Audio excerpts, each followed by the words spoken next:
You can't verbally communicate because the 2-month-old, the 3-month-old, the 6-month-old doesn't understand words anyway. Yeah. So the communication happens on a much deeper level. Okay. And the name of this book, if people want to get it? Well, the name of the parenting book that I co-wrote is called Hold On to Your Kids, Why Parents Need to Matter More Than Peers. And that's been published in over 20 languages internationally and is being published in England in January. And what it's about is that in our culture, the children never need to attach. They need to connect with somebody, because without that connection, they don't survive.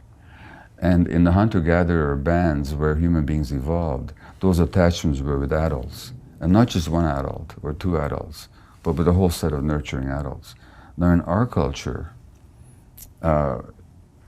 we've deprived the kids of the parental presence for the most part. And the child's brain can't handle an attachment void where there's no attachment figure. And in the absence of the parent or the nurturing adult, the child will fill that void with the peer group. Now kids become far more peer attached than is healthy for them. And now peers become their models and their mentors and their templates for how to be, how to walk, and how to talk. And as that happens, the kids push away from the parents because they're more minded to belong to the peer group, which has different values from the parents. And the kid's brain can't handle that competition. So the brain of the child will actually choose the peer group over the parent group. And where that goes, you can see on Facebook, and you can see it in the teenage gangs. And you can see it in the increasing frustration of parents who've lost the power to parent, because parents think that their power to parent comes from the fact that they have the responsibility and the strength and the wisdom. It doesn't come from that. The power to parent comes from the desire of the child to belong to you. When the child is driven to belong to the peer group, because we've taken him out of his natural context, we lose the power to parent. What do we do then? We ratchet up the pressure. We become more authoritarian. We lose the authority, so we become authoritarian. And the more authoritarian we become, the more pressure we put on them, the more they resist. And now we label them with oppositional defiant disorder, and we call them obstreperous and bad and naughty kids. All they're doing is acting out their attachment dynamics. So if we want to discipline kids, we actually have to make them our disciples. And the disciple is not somebody who's afraid of you. The disciple is somebody who loves you and wants to belong to you and follow you. So discipline is the very opposite of punishment. Mm. And how do you do that with your kids? Well, first of all, you realize that the most important template, in fact, the essential template for the emotional development of the child, as well as for the brain's healthy physiological development, is a nurturing relationship with mutually responsive adults. That is the template for physiological brain development and healthy psychological development. That means that anything that you do that undermines the relationship with the child will actually undermine the child's development, because it makes the child insecure, and kids in state of insecurity are in defensive flight or fight mode, in which mode they don't learn anything. They just are defending.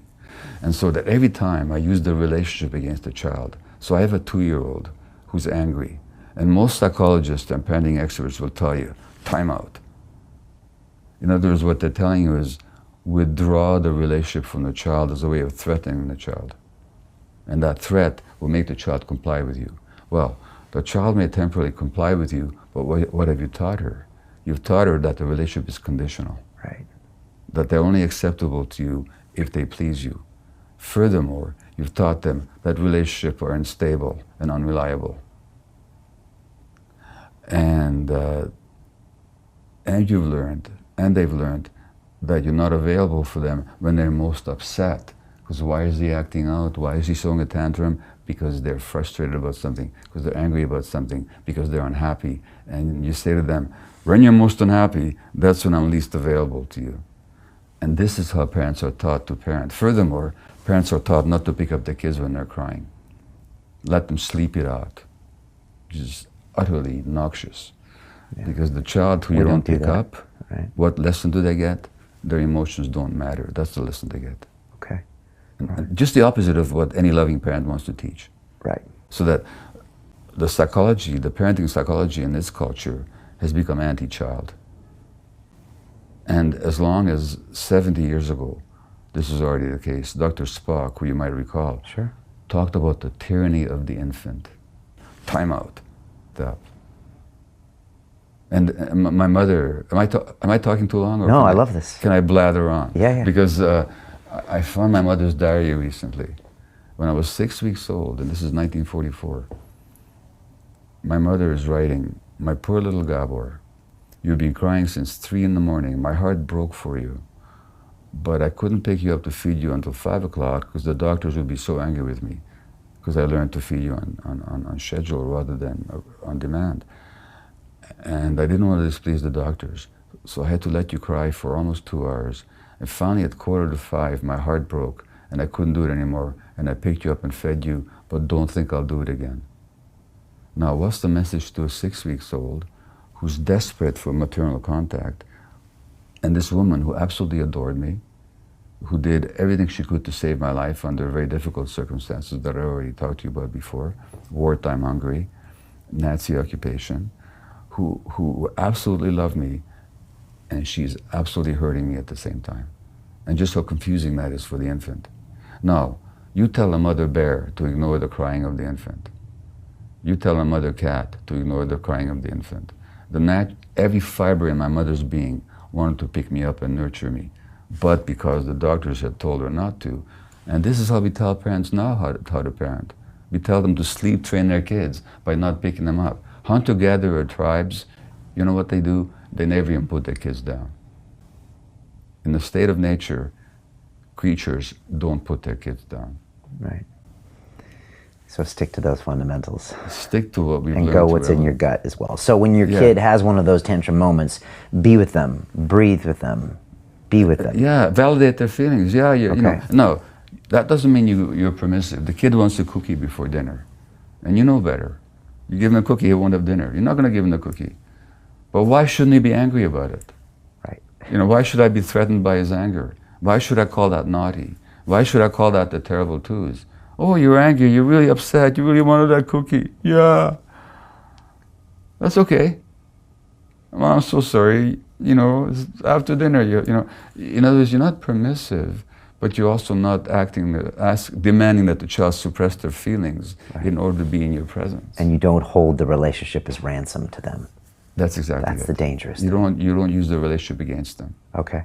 One thing my wife does is when Caden's just, when he has meltdowns sometimes. Sometimes on the sidewalk next to traffic, it's just gone. He melted down with me one time in the pool.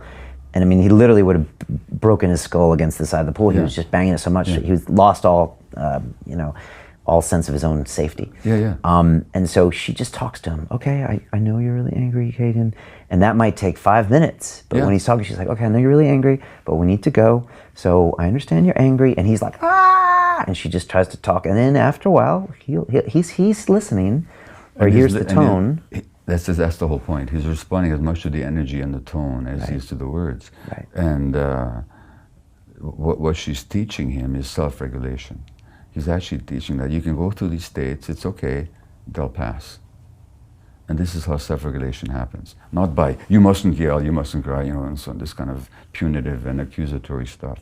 So your wife's doing intuitively what needs to be done. Yeah, she's from Bulgaria, so she's a little further from the West, so I think she's more intuitive.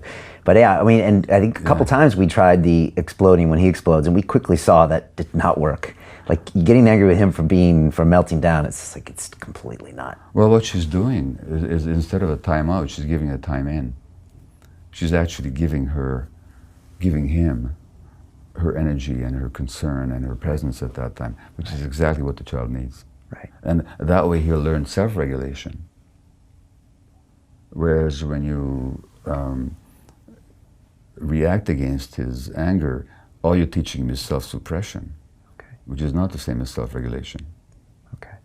It's really powerful. Thank you for that. Also, I told you I got a stepdaughter when she was 6. Right. She's now 14. And you said some interesting things about stepchildren and stepfathers earlier. Well, step is an interesting word. Because why do we call them step-parents? Because they step into the role of the parent. And in this book, Hold On to Your Kids, what we point out is that parenting is not a role. It's a relationship. So sometimes, I don't know how it was for you, but I've seen very often the step-parent steps into the role and expects deference and compliance and love from the child. But why should the child offer them? She didn't ask you to marry her mother. That was her mother's decision, maybe for perfectly valid reasons, but let's not assume that the child is necessarily a party to it. And if you want to step into the role of parenting, you have to develop the relationship where the child wants to belong to you, where the child's attachment drive is directed towards you. And then you'll be the parent. But let's not assume that it's a role that simply you can start doing the right things without a relationship. And Krishnamurti, the great teacher, said that the most important thing is relationship. And he said that without understanding relationship, any plan of action will only breed conflict. So it's that relationship that we have to get. So that 6-year-old whose mother married you at that age has already been through that difficult time because her parents divorced. Now, I don't need to know the circumstances, but I can tell you, no adults divorce without a fair bit of unhappiness. I mean, no two happy parents wake up Saturday morning and say, it's been wonderful, I'm totally in love with you, goodbye. You know, there's usually a period of alienation and stress and struggle and rancor. And the child has to endure all that. And then the mother, and the child has endured the loss, well, assuming that the father didn't die or something. But one way or the other, the child, the 6-year-old, has endured the loss. And then the mother says, so she's got some insecurity. I'm talking about the average case. I don't know about your daughter. But then you come along, and all of a sudden the mother forms a relationship with you. Why should that not be threatening to the child? She's already lost something, and all of a sudden there's a stranger in the home whom mommy really loves. Well, every reason she might perhaps perceive you as a threat. Now maybe she didn't. Maybe you formed a great relationship with her right from the beginning, and maybe she welcomed you into the home. But it can easily work the other way. In other words, all I'm saying is, we have to understand that the parents' relationship with one another is not immediately transferable to the child. That a relationship has to be built with the child.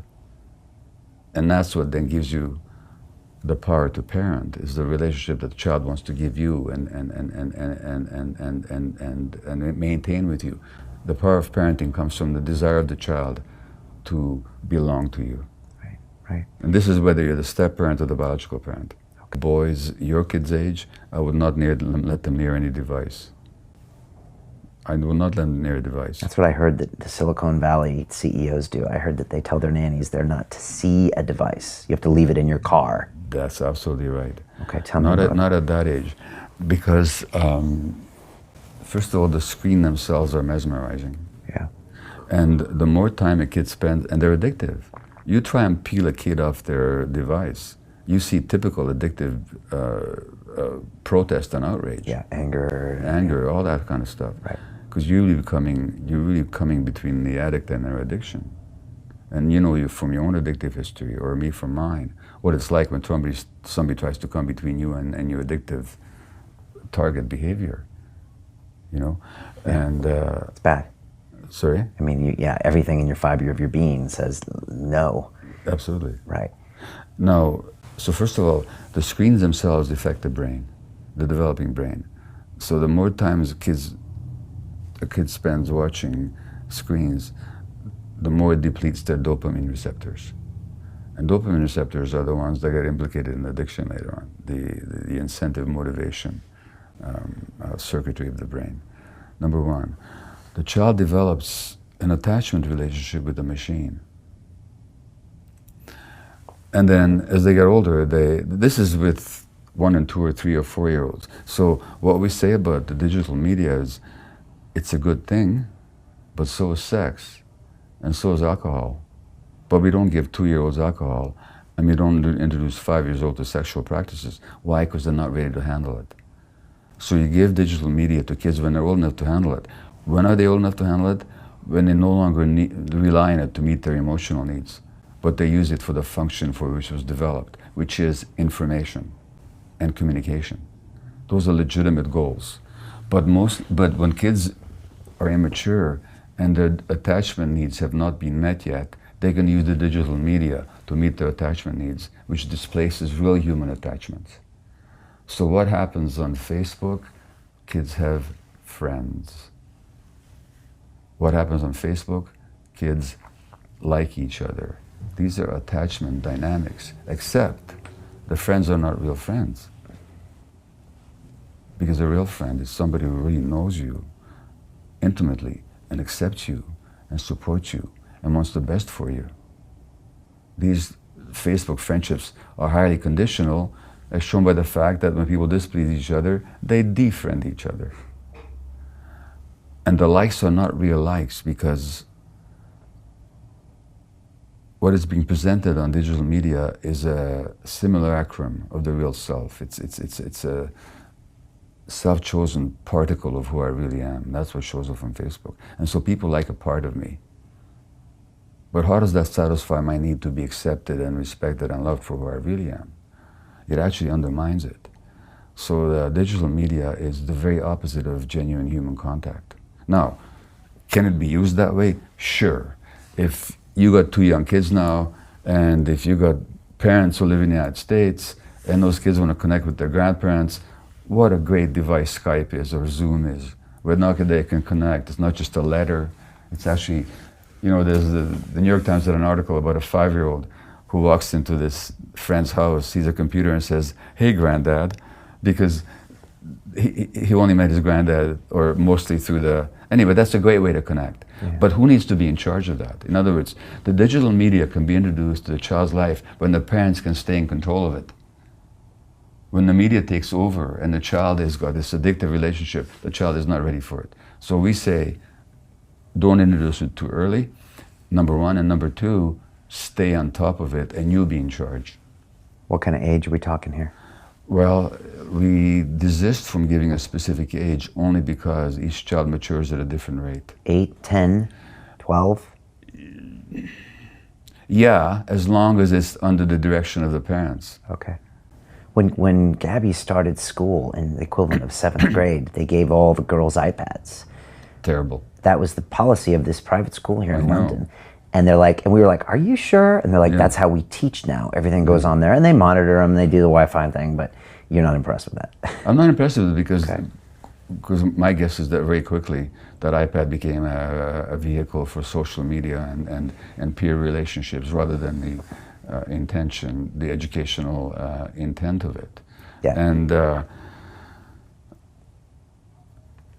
real teaching happens through personal contact, through engagement, through inviting and eliciting the kid's curiosity, through appealing to the child's increasingly sophisticated mind to hold complex ideas, contradictory ideas sometimes at the same time. Those depend on maturation, and that maturation depends on relationship with human beings. So I think if I was running the education system, I would introduce computers maybe in grade 11 or 12. Okay. And really, and kids wouldn't have missed anything because they can pick up like that, how to use that stuff. And write things longhand and stuff. You're old school, I would still make them do mathematics. That would make their brains do work. Okay. I would have them define their own educational goals. I would have them do research. That doesn't appear at the click of a thumb. Go to the library. But they have to go to the library and they have to really look it up and get a sense of what it's like to really look for something.